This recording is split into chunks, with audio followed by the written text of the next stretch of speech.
Hello there. In this video, I'm going to talk to you about how you can work out the hypotenuse or the longest length of a right angled triangle. And I'm going to do this two different ways. I'm going to do it a geometric way, so that's using shapes, and I'm also going to do it an algebraic way as well. And hopefully as you watch this, you'll be able to see how the two methods are, although they look different, are actually doing the same thing underneath. So try and look out for the same numbers appearing and try and get your head around why both methods are actually doing the same thing, even though they look a bit different. Okay, so for this first one, we've got that the height of the triangle is 4, the base of the triangle is 7. We've got ourselves right angle, which we need in order to be able to do this method.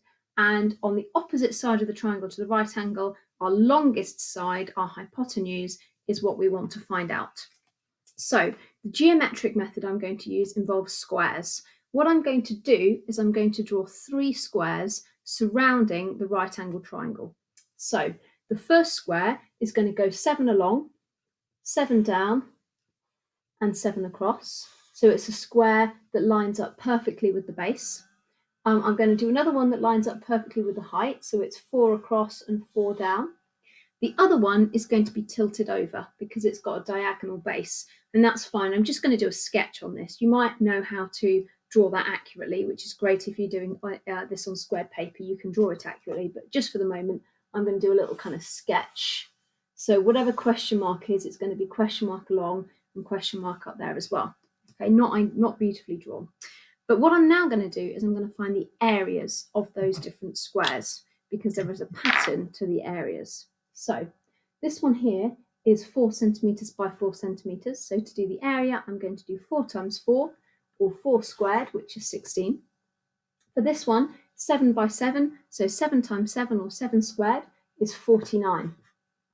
Now, for all right-angled triangles, the two smaller areas add together to make the area of the big square, and that's always true for any right-angled triangle. So if I now do 49 plus 16, I'm going to get 50, I'm going to get 65. Okay, so the area of the big square is 65. Now, I don't want the area of the big square, I want one of the side lengths. Now, as we said before, question mark times question mark, because it's a square, this length times this length, question mark times question mark is going to have to get me 65. Or in other words, question mark squared is going to get me 65. The opposite of squaring is square rooting. So to find out the length of one side of a square, we have to square root the area. So I'm going to be doing the square root of 65. Okay, now that's not going to come out as a whole number, but if you put the square root of 65 into your calculators, you should get 8.06 and then a little bit more. So I've rounded it to 2 decimal places to get 8.06 centimetres. Now, this answer here is exact. This answer here is rounded, which is why I've put the wiggly equals sign on. Okay, so the answer is 8.06. Here is the alternative method that I could use to do the same question. So these are both exactly the same question. See if you can look for how these two methods are actually similar, even though one is algebraic and the other is geometric. So the formula I'm going to use is a squared plus b squared equals c squared. Okay, now the main thing that you need to remember with this formula is that c must always be the hypotenuse. As long as you remember that, you will be fine. So this value here has to be my hypotenuse or my longest length. Okay, must be c. The other two, it does not matter which way round you go. So I'm going to call this one a and this one b. Okay, so a is 4 and b is 7. Once we've done that, we're just going to put those numbers into that sum. So if a is 4, I'm going to put a 4 here. B is 7, so I'm going to put a 7 in there. And that's going to equal to c squared, which is question mark squared. And now I need to work it out. So 4 squared is 16. 7 squared is 49. And that's going to come out as question mark squared. 16 plus 49 is 65. So 65 is my question mark squared. In order to work out question mark, I need to square root the 65. So question mark is going to be the square root of 65, which is, as we said before, 8.06. So I should have a wiggly equal sign in there. Okay, so this method is geometric. It uses actual physical squares. And this method is algebraic. Using algebra, it uses squaring instead. Okay, this is the way that Pythagoras himself would have thought about these questions. Okay, because back when Pythagoras was working, we didn't have formal algebra that we do have today. So Pythagoras' theorem, as he would have stated it, was actually saying the square of the hypotenuse is equal to the sum of the squares of the other two sides. And when they said squares, they literally imagined the actual squares being drawn. Okay, the method that you have seen probably before, maybe, and that your parents will have been taught and that I was taught in school is this one here. Okay, using the algebra, because once you've understood it, it's much quicker to do. Okay, sorry, just give me a moment.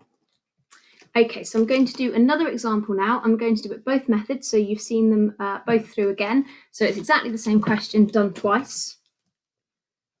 So I've got 3 along and 9 down. So for the geometric method, I'm drawing some squares. Sorry that they're not exactly drawn. So 3 times 3 is 9. 9 times 9 is 81. And the big square is the other two squares added together. So 9 plus 81 is 90. So question mark times question mark, or question mark squared, is 90. That means that question mark is going to be the square root of 90. It's not going to be a whole number because it's not a square number, 90. But if you type that into your calculator, you will get 9.486 and so on. So I'm going to round that up to 9.49. Wiggly equal sign, 9.49 centimetres. And that will be the length of this side of the triangle here. Okay, same method, same problem, but different method. I'm going to use a squared plus b squared equals c squared. I have to make my hypotenuse c. And then the other two can be a and b. It doesn't matter which way round. I'm going to make this one a and this one b. So I'm going to write 3 squared plus 9 squared is my question mark squared. Feel free to use another letter other than question mark. It's absolutely fine. It will work the same. 3 squared is 9. 9 squared is 81. That's going to get me my question mark squared. So question mark squared, 9 plus 81 is 90.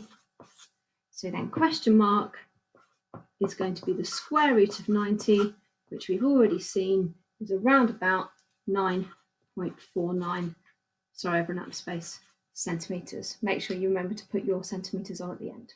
So what I've got for you now, I've got just 2 more questions for you to have a look at. If you're happy with both methods, see if you can go for this one here, just to get used to it. And for the very first question, I've given you some kind of gaps to fill in to make that a little bit easier. So have a go at these 2 questions, and when you're done, unpause the video and I'll talk through the answers.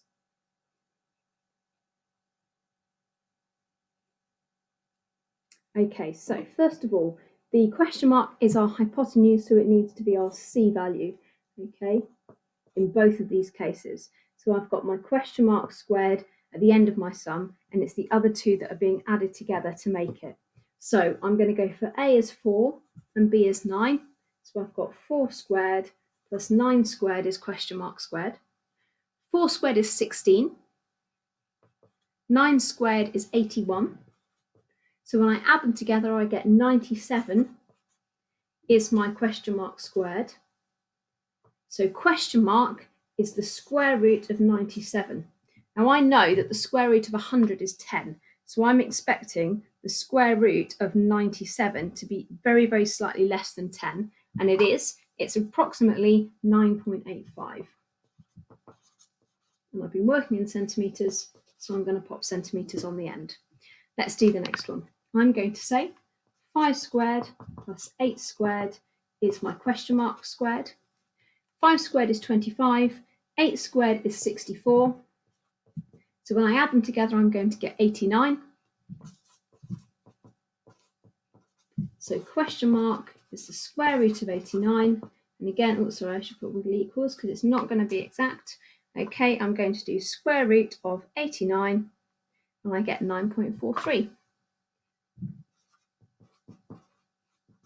centimetres. Okay, so that's how to do Pythagoras two different ways. If you're still starting out and you're not too sure, you might want to stick with the squares for the moment, but as you get more confident, try and show it algebraically.